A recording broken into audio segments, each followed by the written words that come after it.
Bom, pessoal, me chamo Caroline, sou estudante de Direito e estou representando aqui o nosso grupo hoje no canal Grundris,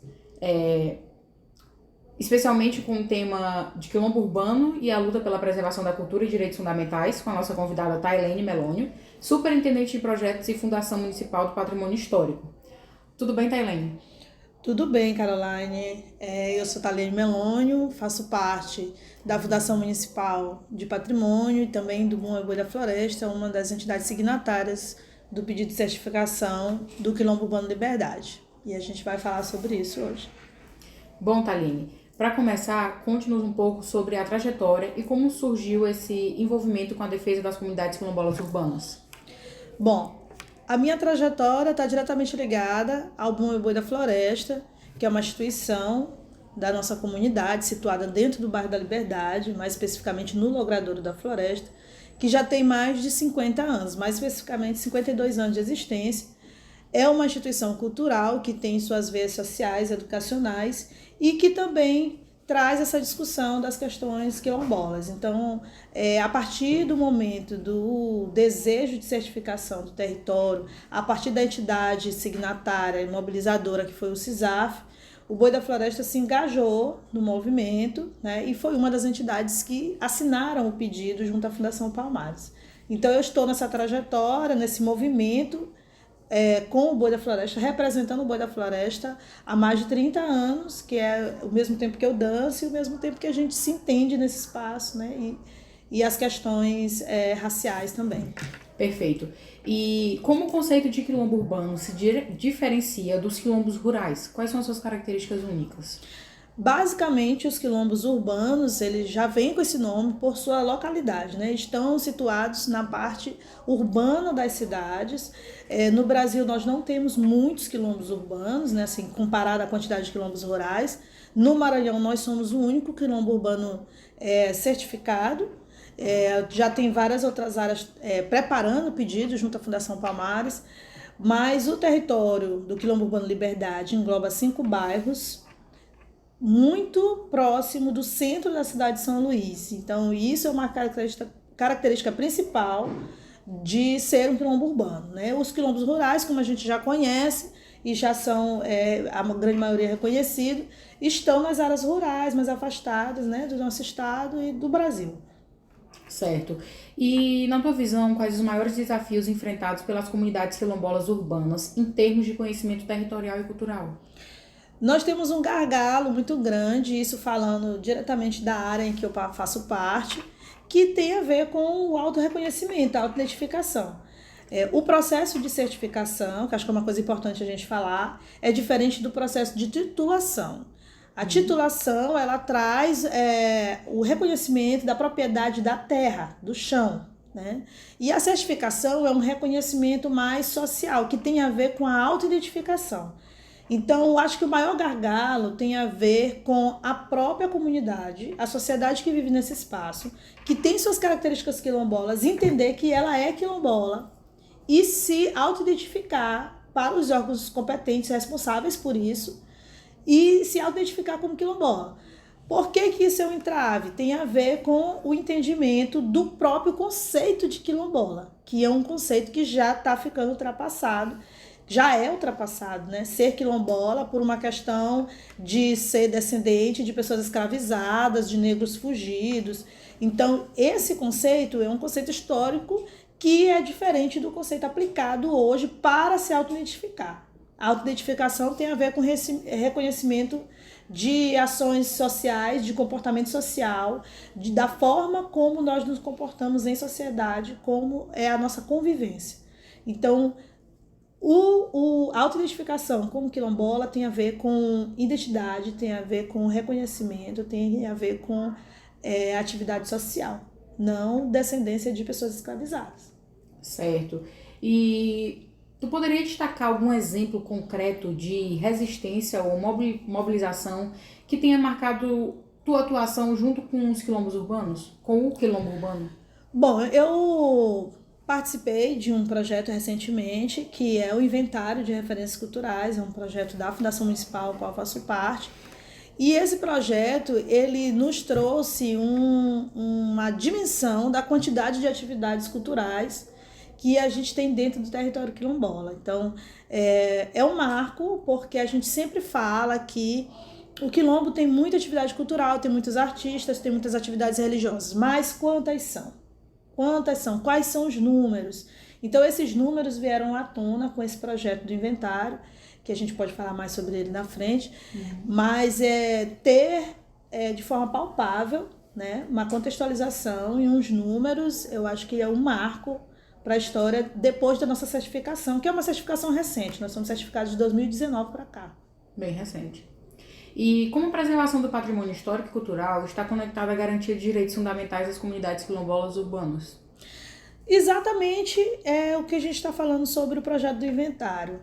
Quando a gente tem dimensão da quantidade, do tamanho dessa rede, a gente pode acionar políticas públicas já existentes ou provocar os órgãos públicos dentro de suas competências e áreas por melhorias, né, para a sociedade. A gente está falando de um lugar muito populoso.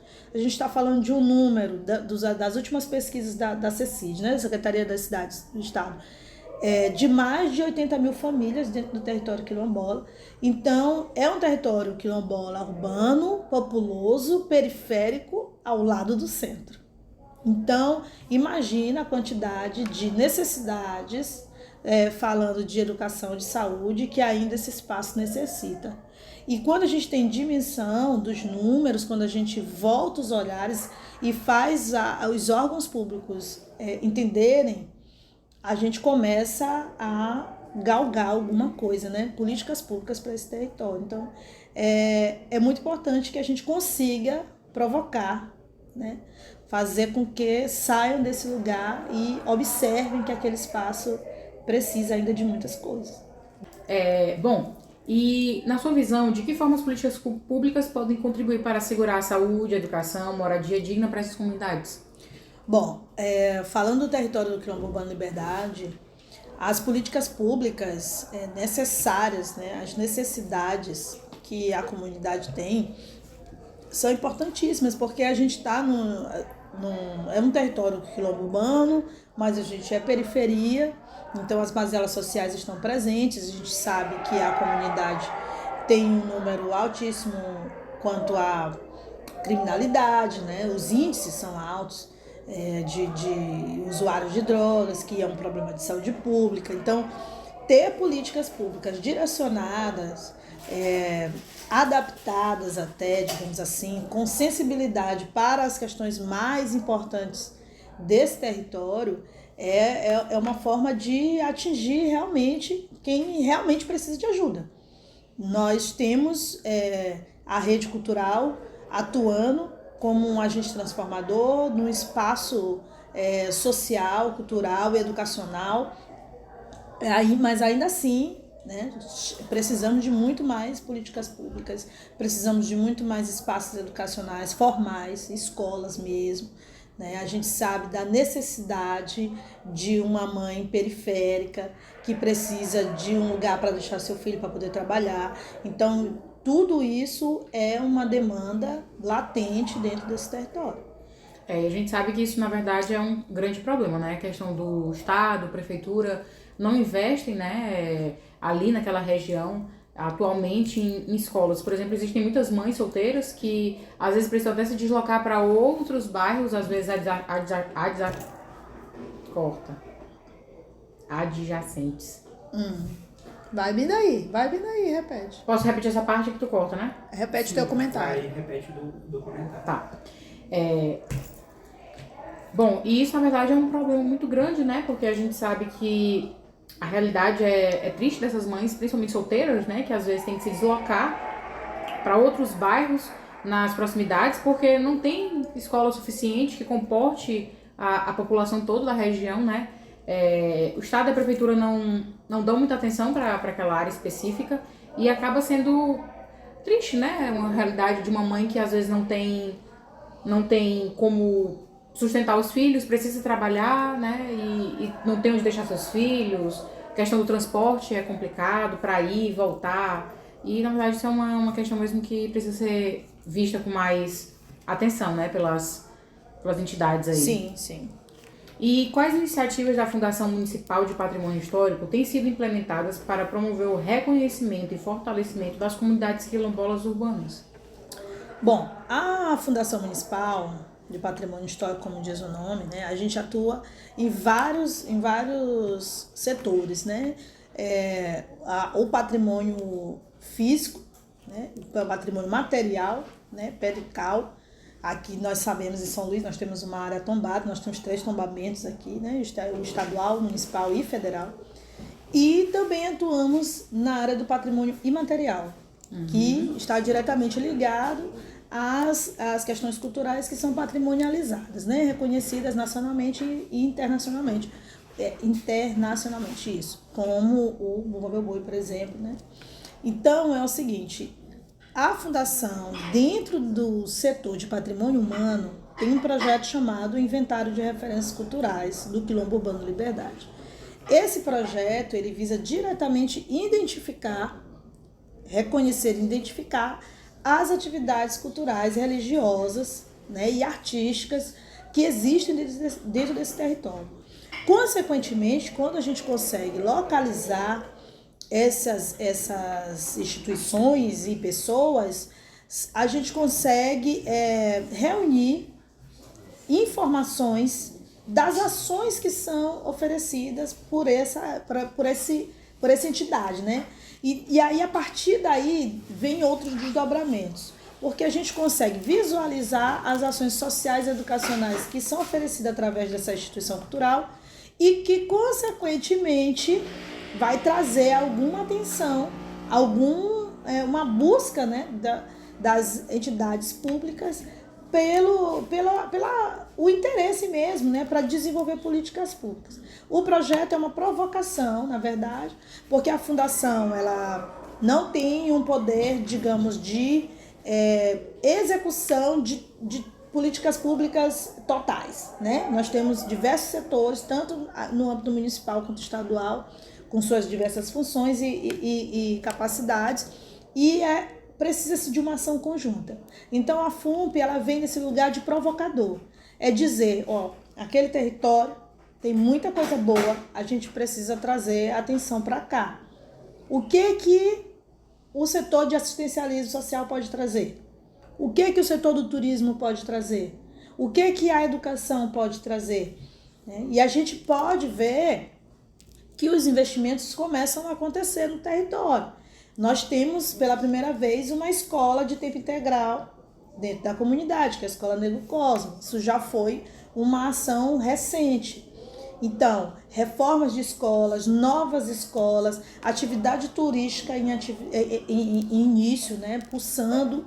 Isso tudo é uma provocação que parte desse lugar da certificação, parte desse lugar do reconhecimento da rede cultural, que vai também, consequentemente, provocar os próprios moradores a se auto-identificar enquanto quilombola, ter orgulho do espaço que vive, da comunidade que fazem parte. Sim, isso é muito importante.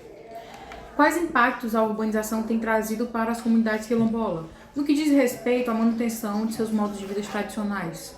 Bom, a gente tem um caso muito específico no território do Quilombo Urbano Liberdade, porque nós somos reconhecidos como quilombo não por nossas questões territoriais, né? Nós não temos briga pelo chão, a gente não necessariamente quer titulação da terra. Então a certificação até o momento é o suficiente para o nosso território. Essa certificação tem a ver com a nossa autoidentificação e o nosso reconhecimento enquanto quilombola através do nosso comportamento social. Como a gente se comporta, né, com essas pessoas e em sociedade, com nossos familiares. Claro que a grande maioria é descendente de territórios quilombolas rurais. Sim. Claro que quando chega na cidade, a gente tem um contexto urbano e esse contexto vai diretamente influenciar as nossas ações, nosso comportamento social. Sim. Nem tudo que a gente poderia fazer no quilombo rural, a gente pode fazer no quilombo urbano. E tem coisas que são características do quilombo urbano, coisas comportamentais que eu falo.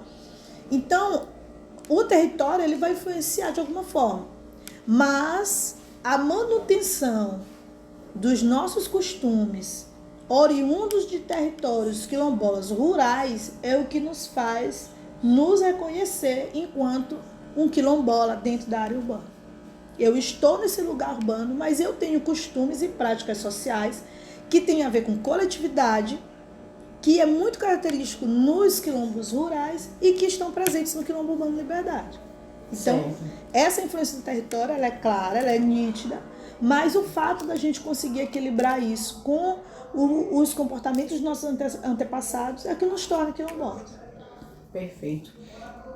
E, na tua opinião, quais são os próximos passos e estratégias que tu acredita serem fundamentais para fortalecer a luta das comunidades quilombolas urbanas? Eu acredito muito em informação e educação. Eu acredito que em vários âmbitos a comunidade precisa de mais informação sobre o que é ser quilombola, o que significa essa certificação, que benefícios isso pode trazer na prática para a comunidade, porque não existe de fato uma lei específica para quilombos urbanos, como existe lei específica para quilombos rurais, mas né, a lei se adapta e se molda às questões, busca uma interpretação mais adequada. E claro que quando a gente consegue impor o nosso lugar, entender os nossos direitos, a gente consegue reivindicar as coisas, né, para o nosso território, para nós enquanto sociedade. Então, é muito necessário que a própria comunidade tenha mais informação e entenda o papel dela dentro dessa história, o que ela pode conseguir com tudo isso. Certo. E tu acredita que o fortalecimento da relação entre território e direitos culturais pode gerar impactos positivos? E em relação à inclusão social e econômica das comunidades, tu acha que, com certeza, gera impactos positivos? Sim, claro. Inclusão social é o tema do momento, né? Nós precisamos de inclusão em diversos âmbitos. E saindo de um território com vários títulos negativos, como um lugar violento, como um lugar perigoso, como um lugar de pessoas que não têm interesse pela vida, que não trabalham, que, enfim, tem muitos títulos negativos aí que a gente pode escolher à vontade. Saindo desse espaço para se transformar num espaço onde tem pessoas trabalhadoras, pessoas empreendedoras, pessoas com conhecimento acadêmico, pessoas que têm interesse pelas lutas sociais, né, pela educação. Isso é uma mudança de rótulo, isso é ressignificar. Então, isso é importantíssimo. Então, são impactos positivos. Agora, tenhamos entendimento que isso não acontece da noite para o dia. Então, a população precisa de informação em tempo integral, né, para que as pessoas consigam absorver isso e, claro, consequentemente, entender o seu papel e se reconhecer nesse lugar, né, gostar daquele lugar, né? Hoje, os bairros que fazem parte do Quilombo, a Liberdade não é um lugar onde você quer ir embora a qualquer custo. E isso já é um impacto positivo. Com certeza. Né? Tudo muda, até a especulação imobiliária do bairro muda. Verdade. Porque cada vez mais as casas estão mais difíceis, mais caras para se comprar, para se viver nesse espaço. A valorização aumenta. Né? Sem falar em todo. Aí falamos de políticas públicas novamente. Sim. Vem saneamento básico, vem iluminação, vem asfalto. Né? Tudo isso valoriza quem está lá, valoriza os imóveis. Né? O bairro fica mais bonito, tem praça nova, então tudo isso.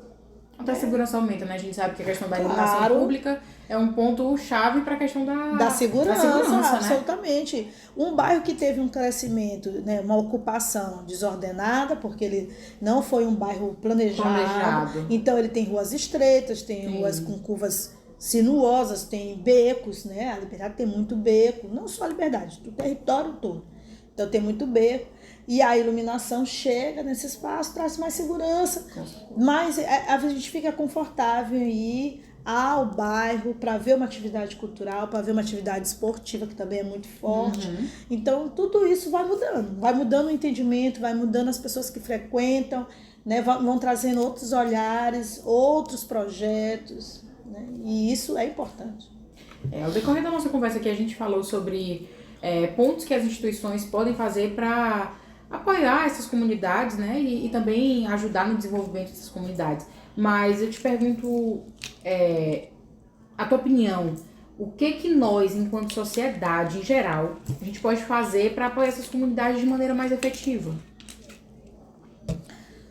Principalmente, isso é um ponto de vista meu, Thalene, eu acho que principalmente desconstruir conceitos. Principalmente. Quando você coloca aquela ideia que uma comunidade periférica, uma favela, que aqui a gente não fala muito de favela porque as pessoas têm uma ideia de que favela é só se subir um morro. Não é não, tá? Favela é um lugar que precisa de saneamento básico, de política pública, né? E que nem sempre está na periferia, mas é periferia, por suas características. Então, o território quilombola da Liberdade é uma favela. Sim. E como a sociedade civil pode chegar nesse lugar e melhorar essa situação? Desconstruindo, né, estereótipos, porque pessoas pretas são as que mais roubam, são as que mais usam drogas, são as que mais têm que sair desse lugar. Com certeza. Sair desse lugar, quando você se dá a oportunidade de conhecer, você vai começar a desconstruir isso. Então, ainda que eu tenha lá os meus preconceitos todos formados, mas se eu tiver um mínimo de sensibilidade de dizer, tudo bem, eu não gosto disso, mas vou deixar fazer.